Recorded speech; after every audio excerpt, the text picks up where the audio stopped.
జగన్ కంపెనీలు కలకల, రాష్ట్ర ఖజానా దివాలా అని పేర్కొన్నారు. గత 5 ఏళ్లుగా ముఖ్యమంత్రి జగన్ రెడ్డి సొంత కంపెనీలన్నీ వేల కోట్ల లాభాలతో కలకలలాడుతుంటే అడ్డగోలు అప్పులతో రాష్ట్ర ఖజానాను మాత్రం దివాలా తీయించారని నారా లోకేష్ అన్నారు.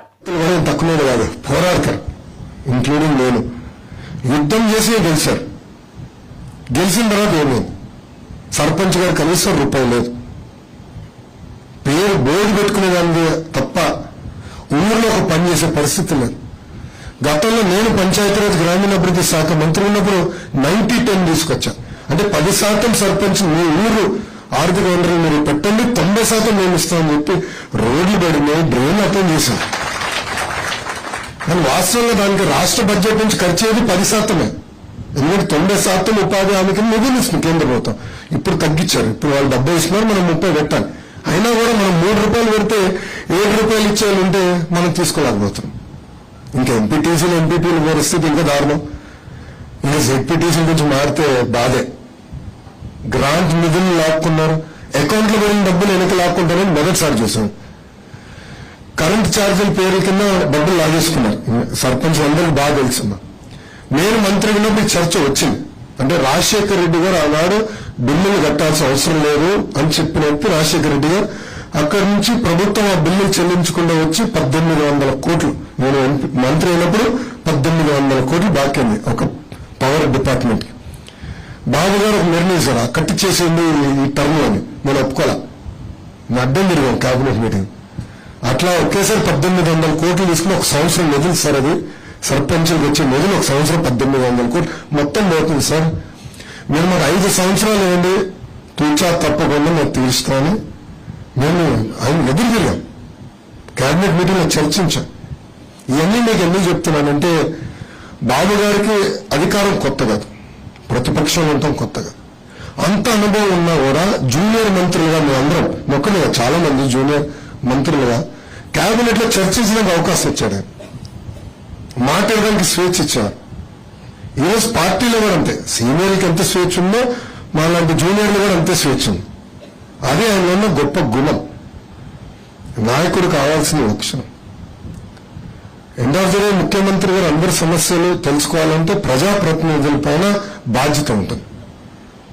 ఒక ఎమ్మెల్యేగా, ఒక ఎమ్మెల్సీగా, సర్పంచ్గా ఇంతమంది ఇంత పెద్ద వ్యవస్థ ఉన్నప్పుడు వినాల. ఈ రోజు నేను ఎవరిని కలిసినా వైకాపా పార్టీ నుంచి తెలుగుదేశం పార్టీలో పెద్దలు చేరినా చెప్పే మొదటి విషయం అది. ఎవరు వినట్లేదు, ఎవరు అసలు కనీసం మాట్లాడట్లేదు. అవసరం ఉంటే పిలుస్తారు, అవసరం ఉంటే ఎవరు పలకరు. ఇది ఈరోజు ఆంధ్ర రాష్ట్రంలో పరిస్థితి. కానీ 42-45 రోజుల్లో మొదటి వృత్తిలో మన ఎన్నికలు ఉంటే ఎన్నికలు అయిపోతాయి. బాబు గారు ఇప్పటికీ చాలా స్పష్టంగా సర్పంచులకి, ఎంపీటీసీలకి, ఎంపీపీ, జెడ్పీటీసీలకి హామీ ఇస్తాం జరిగింది. గతంలో ఎట్లయితే గౌరవంగా మీరు బతికేవారు, గతంలో ఎట్లయితే మీకు నేరుగా నిధులు మీకు వచ్చి మీరు మీ గ్రామాన్ని అభివృద్ధి చేసుకునే హక్కు గతంలో ఎలా ఉండేదో ఆ విధానం మనకి తీసుకొచ్చే బాధ్యత తీసుకుంటామని చెప్తాం జరిగింది. గౌరవ వేతనం కూడా పెంచుతామని కూడా బాబు గారు చాలా స్పష్టంగా హామీ ఇస్తాం జరిగింది. ఇక్కడున్న వైకాపా పార్టీని చేరుతున్న పెద్దలందరూ నేను కోరేది ఒకటే, మనందరూ కుటుంబం. ఇది మన రాష్ట్రం, మనం అభివృద్ధి చేసుకోవాలి. ఇది తెల్లూరు ఢిల్లీలో వచ్చి అభివృద్ధి చేయడం. మన రాష్ట్రం మనం అభివృద్ధి చేసుకోవాలా. కలిసికట్టుగా చేస్తే అన్ని రంగాల్లో ఆంధ్ర రాష్ట్రం నంబర్ 1 నిలబడడానికి అవకాశం. సో మేడం గారు, సుధా గారితో కూడా నేను మాట్లాడినప్పుడు ఇదే అంశాలు మేము చర్చించుకున్నాం. ఇక్కడ వైకాపా కార్యకర్తలు కూడా వెళ్తున్నాం. ఈ రోజు మీరు పార్టీలో చేరిన తప్పనిసరిగా మిమ్మల్ని గౌరవిస్తాం, ప్రోత్సహిస్తాం. నేను అందరినీ కోరేది ఒకటే, నాకు జూనియర్లు సీనియర్ సమానంగా చూస్తా, పనిచేసేళ్ళు ప్రోత్సహిస్తా, పనిచేసేళ్ళకి పదేస్తా. మాకు కొంచెం టెక్నాలజీ పిచ్చి కూడా ఎక్కువ తెలుగుదేశం పార్టీలో. కారణం ఏంటంటే ఎవరు పనిచేస్తారు. మాజీ మంత్రి పుల్లారావు కుమారుడు శరత్ ను అక్రమ అరెస్టు, ముమ్మటికి ప్రభుత్వ కక్ష సాధింపు చర్య. ఓటమి భయంతోనే జగన్ దిగజారుడు రాజకీయాలు. మాజీ మంత్రి దేవినేని ఉమామహేశ్వరరావు అన్నారు. సీతారామరెడ్డి, రాజేశ్వర్ రెడ్డి 2 వ్యక్తులను పెట్టుకున్నాడు, 2 అధికారులను పెట్టుకున్నాడు. పత్తిపాటి శరత్ అరెస్ట్లో వాస్తవాల్ని ఈరోజు మీ ముందుంచుతున్నాను. కుటుంబ సభ్యులను బెదిరిస్తేనో, పుల్లారావు గారి భార్యనో, కూతురునో, కుమారుణ్ణో అక్రమ కేసుల్లో బనాయిస్తే, ఇరికిస్తే, అరెస్ట్ చేసి జైల్లో పెడితే మా నాయకుల ఆత్మస్థైర్యం దెబ్బతీయాలని, మానసికంగా బాధపడాలని, జగన్ రెడ్డి మీరు చేసే దుర్మార్గాలకి ఏ ఒక్క తెలుగుదేశం పార్టీ కార్యకర్త నాయకుడు బెదరడు బెదరడు బెదరడు అదరడు అదరడు అదరడు. గుర్తెట్టుకో. నువ్వు సిబిఐ ఛార్జ్షీట్లో కుటుంబాన్ని మొత్తాన్ని తెచ్చి రోడ్డు మీద కూర్చోబెట్టి శోకాలు పెట్టించావు. గుర్తెట్టుకో. నీ రాజకీయం అది. మా తెలుగుదేశం పార్టీ కార్యకర్తల నాయకులు ఎవ్వరూ కూడా గత 58 నెలలుగా నువ్వెన్ని దుర్మార్గాలు చేసినా, నువ్వెన్ని కుట్రలో కుతంత్రాలు చేసినా, తప్పుడు కేసులు పెట్టినా ఎవరో కూడా ధైర్యంగా పోరాడారే తప్ప హైదరాబాదులో ఆ రోజు సిబిఐ విచారణ ముందు నువ్వు ఆడిన డ్రామాలు, తెల్లవార్లు మీ కుటుంబ సభ్యుల శోకాలన్నీ కూడా ఆ రోజు ఎన్నికల్లో ఓట్ల రూపంలో మార్చుకోవడానికి నువ్వు ప్రయత్నం చేసావు. కానీ ఆ దిగజాడు రాజకీయాలు మేము చేయలే. కేవలం రాజకీయ కక్ష సాధించాలి, భయపెట్టాలి. ఇదే వ్యాపారాలు చేసుకునే ప్రతి ఒక్క ముఖ్యుల్ని, నాయకుల్ని, నిర్మాణ సంస్థల్ని బెదిరించే కార్యక్రమంలో భాగంగానే పత్తిపాటి శరత్ మీద నువ్వు కట్టిన ఎఫ్ఐఆర్, పత్తిపాటి శరత్ మీద నువ్వు ఇచ్చిన లుకౌట్ నోటీస్, పత్తిపాటి శరత్ మీద నువ్వు చేసిన అక్రమ ఆరోపణలు, నీ ప్రభుత్వం జగన్ రెడ్డి అవెక్సా అనే కంపెనీలో కుటుంబ సభ్యులు డైరెక్టర్లుగా ఉండి వివిధ రాష్ట్రాల్లో నిర్మాణ రంగంలో వాళ్ళు కాంట్రాక్టులు చేస్తున్నారు. 2 డెకేడ్స్ 20 సంవత్సరాల పైబడి నిర్మాణ రంగంలో వాళ్ళ కుటుంబ సభ్యులు డైరెక్టర్లుగా ఉండి నిర్మాణ రంగంలో పనులు చేస్తున్నారు. ఇవాళ ఏదో పుల్లారావు ఎమ్మెల్యే అయ్యాడనో మంత్రి అయ్యాడనో కాదు. జగన్ రెడ్డి గుర్తెట్టుకో. 23, 24 సంవత్సరంలో దేశంలో 18,000 కోట్ల మేరకు ఇన్పుట్ ట్యాక్స్ క్రెడిట్ క్లెయిమ్స్ మీద కేంద్ర సంస్థ డీజీజీఐ ఏదైతే జిఎస్టీ ఇంటెలిజెన్స్ సంస్థ ఉందో అది దర్యాప్తు చేస్తూ ఉంటుంది. ఎవరైతే క్లెయిమ్ చేశారో దాని మీద షోకాజ్ నోటీసులు ఇస్తారు. దానికి సంబంధించిన ఎండీలు వాళ్ళు పిలిచినప్పుడు విచారణకు వెళ్తారు, వాళ్ళు ఎక్స్ప్లెనేషన్ ఇస్తారు. దాని మీద ఏదైతే ఆ జిఎస్టీ ఇంటెలిజెన్స్ సంస్థ ఉందో దానికి సంబంధించిన ఆర్డర్స్ మనం ఇచ్చిన ఎక్స్ప్లెనేషన్లు ఏమన్నా తేడా ఉంటే దాని మీద చర్యలు డీజీజీఐ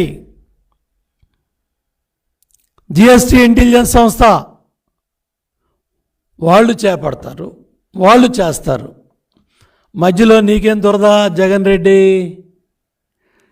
నువ్వెందుకు దూరావు దీంట్లో? అంటే చిలలూరుపేటలో ఓడిపోతాననే భయమా? పుల్లారావు మీద పోటీ చేసే అభ్యర్థి దొరకలేదనే ఏడుపా? స్వార్థంతో కూడిన నాయకుల వల్ల విశాఖ వెనుకబడిందని సీఎం జగన్ ఆవేదన వ్యక్తం చేశారు. Now this is a position that was occasioned by the state's bifurcation that has deprived Andhra Pradesh of Hyderabad city and the economic benefits associated with it. Now, how do we bring about a change that would actually help boost the state's economy? Now, what do we do about Vizag? Now, how do we boost Vizag's growth story so that ultimately we come across a situation where at least 10 years down the line, starting today, at least we compete with Hyderabad, or we compete with Bangalore, or we compete with Chennai. So what exactly does Vision Vizag, Vision Visakha mean? Until and unless we think in those terms, until and unless we have passion for this particular place, for this particular city, this vision can never be visualized, can never be obtained, can never be realized. A lot of people, in fact, when I speak of these words, when I say the first thing what anybody should be doing is to come and stay here as a chief minister. If I were to say this, unfortunately we have an opposition in the state. We all, and also a negative media with vested interests who support the opposition. I think many of you also are aware of it, that they make such a hue and cry that, in fact, that we shifting over to Vizag, they try to make an issue out of it, saying that somebody is coming to Vizag because they want to grab the lands here, they want to do that, they want to do that, and these kind of stories shamelessly are written, shamelessly are projected.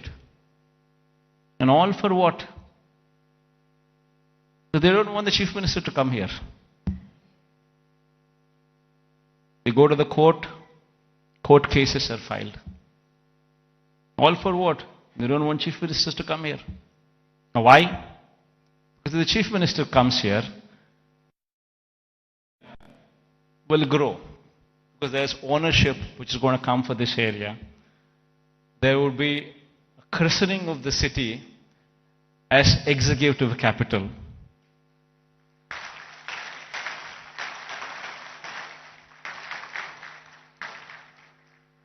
So they don't want the chief minister to come here because they have vested interests elsewhere. They bought land before the capital could be announced elsewhere. Thousands of acres in private hands, Benami lands. And they're all scared. The moment this becomes the executive capital, the land rates there would further plunge. And because of this vested interest, today, Vizag has taken the beating. So going forward, I'm here to assure everybody here that there would be changes, because this is inevitable.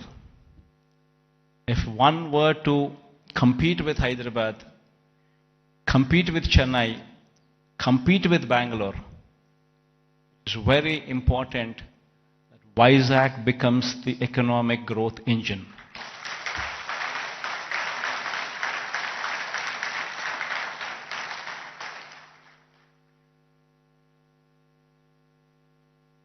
That is, in fact, if I were to అమరావతిని కొత్త రాజధానిగా అభివృద్ధి చేసేందుకు లక్షల కోట్లకు పైగా ఖర్చు చేయాల్సి ఉంటుందని ఏపీ సీఎం జగన్ అన్నారు. growth engine.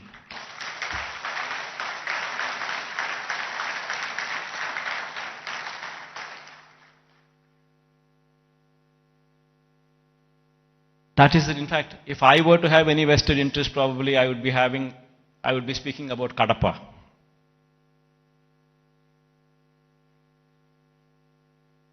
See, for me, the state is ours, to everyone here. And one in my place should think in terms of what is good for the next generation. How would we want our children to be positioned? How are the state's revenues going to be?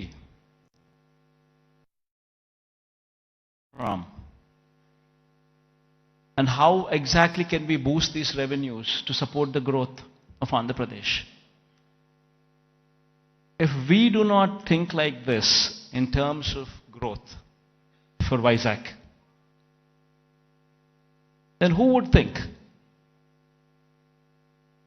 If the vision of the leader is wrong, if the vision of the leader is negative, then Vizag today, unfortunately, only person standing for Visakhapatnam as executive capital is only me.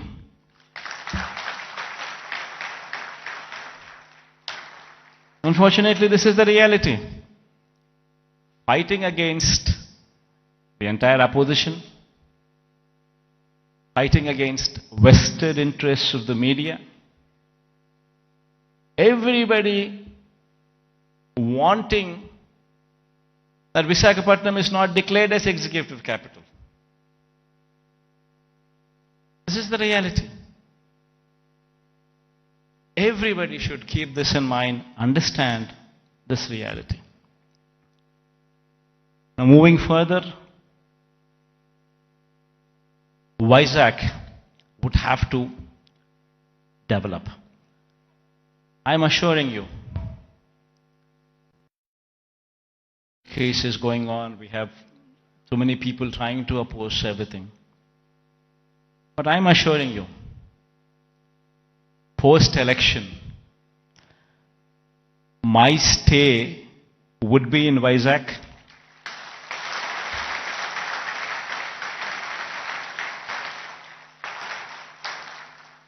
In fact, my swearing-in ceremony also would be in Vizag.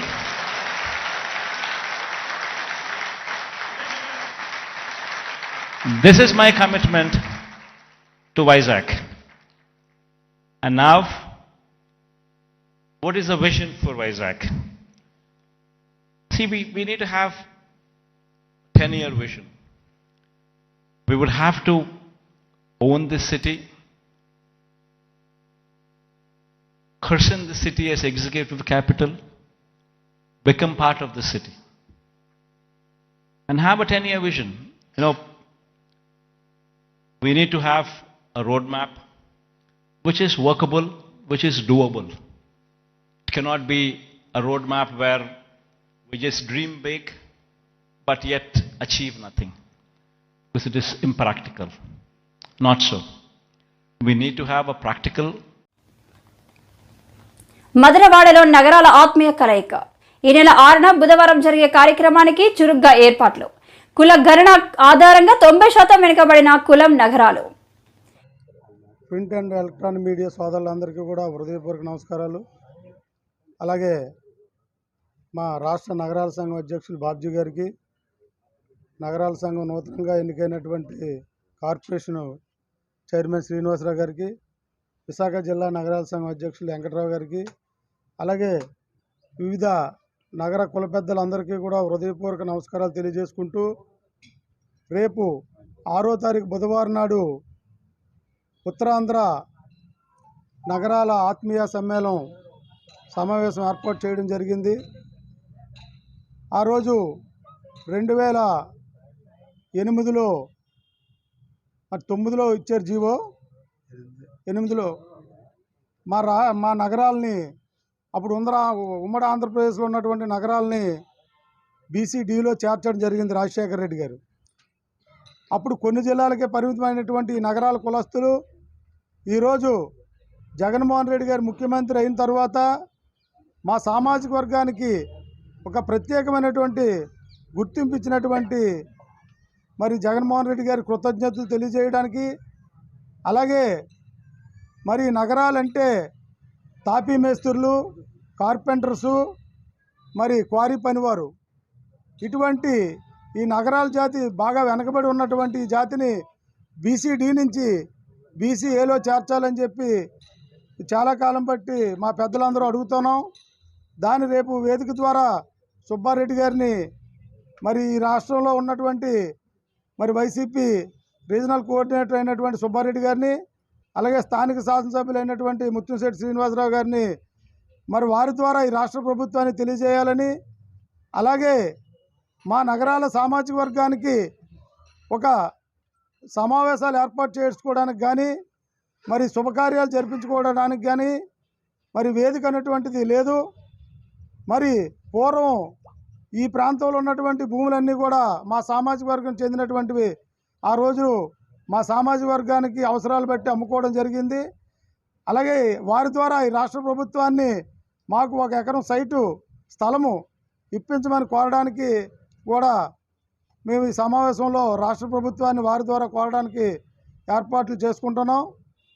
రేపు జరగబోయేటువంటి కార్యక్రమాన్ని ఈ ఉత్తరాంధ్రలో ఉన్నటువంటి ప్రతి ఒక్క నగర సామాజిక వర్గానికి చెందినటువంటి అందరూ కూడా పాల్గొని జయప్రదం చేస్తారని కోరుకుంటూ సెలవు. మీట్ ఇక్కడ ఏర్పాటు చేయడానికి గల కారణాలు మా పెద్దలందరూ మీకు వివరించి ఉంటారు. నిజానికి ఈ కార్యక్రమం ముఖ్య ఉద్దేశం ఏంటంటే, నగరాల సామాజిక వర్గం గతంలో రాజకీయంగా, ఆర్థికంగా, సామాజికంగా గొప్ప చరిత్ర ఉన్నటువంటి సామాజిక వర్గం. ఈ మధ్యకాలంలో ఆ చరిత్ర అంతా కొంత కనుమరుగైపోయింది. చాలా వరకు రాజకీయంగా కూడా బాగా వెనుకబడ్డాం. అయినప్పటికీ ఈ ప్రభుత్వం వచ్చిన తర్వాత కొన్ని పదవులు ఇవ్వడం ద్వారా మళ్ళీ రాజకీయ పునరుజ్జీవం చేసినట్టు జరిగింది. అయితే ఇప్పుడు కూడా ఈ సామాజిక వర్గంలో మీరందరూ రోజు ఎప్పుడు చూస్తుంటారు. ఓ 10 మంది ఎవరో తెల్ల చొక్కాలు వేసుకున్న వాళ్ళు చూసి సామాజిక వర్గం అంతా కూడా బాగున్నారు అనుకుంటున్నారు. కానీ 90% చాలామంది భవన నిర్మాణ కార్మికులు గాను, లేకపోతే క్వారీ కార్మికులు, లేకపోతే లారీ కార్మికులు ఇలాగ జీవితాన్ని కొనసాగిస్తున్నటువంటి పరిస్థితి. మరి ఇలాంటి పరిస్థితుల్లో ఈ సామాజిక వర్గాన్ని BCDలో చేర్చడం చాలా ముదావహం అయినప్పటికీ, ఇంకా ఈ సామాజిక వర్గాన్ని BCAలో చేర్చినట్లయితే చదువుకున్న పిల్లలకు ఉద్యోగాలు ఇవన్నీ రావడానికి అవకాశాలు ఉంటాయి. కాబట్టి అలాగే ఇక్కడ పూలు అమ్మిన చోటే కట్టెలు అమ్మినట్టు ఉంది మా పరిస్థితి. స్టేడియంకి లేకపోతే జాతరకి ఇలాంటి వాటికి మన వాళ్ళు స్థలాలను ఇచ్చారు ఆ రోజుల్లో. ఊడా సోషల్ వెల్ఫేర్ ఇవన్నీ కూడా నగరాలకు చెందిన, ఇక్కడ స్థానికంగా ఉన్న మిగతా కమ్యూనిటీలకు చెందిన స్థలాలను తీసుకున్నారు. ఈవేళ ఏదైనా కార్యక్రమం చేసుకోవాలంటే మా పరిస్థితి ఎలా ఉందంటే, ఇరుకిరు స్థానిక గ్రామాలు 10 అడుగులు 15 అడుగులు సీసీ రోడ్లలో అసలు ఒక కారు పెట్టుకోవడానికి కూడా వీల్లేని పరిస్థితి. మాకు 1 ఎకరం స్థలంలో ఎక్కడైనా ఎకరం స్థలం అలాట్ చేసినట్టయితే ఒక సామాజిక భవనం నిర్మించుకోవటం, అట్లాగే ముఖ్యంగా ఇక్కడ BCAలో చేర్చడం అనేది చాలా ప్రధానమైన అంశం. మరి మా పెద్దలందరూ ఆ విషయాన్ని గుర్తించి గౌరవ రాజ్యసభ సభ్యులు సుబ్బారెడ్డి గారి ద్వారా ప్రభుత్వానికి ఒక సందేశం పంపించాలని కోరుకుంటూ నాకు ఈ అవకాశం ఇచ్చిన మీ అందరికీ ధన్యవాదాలు. సెలవు.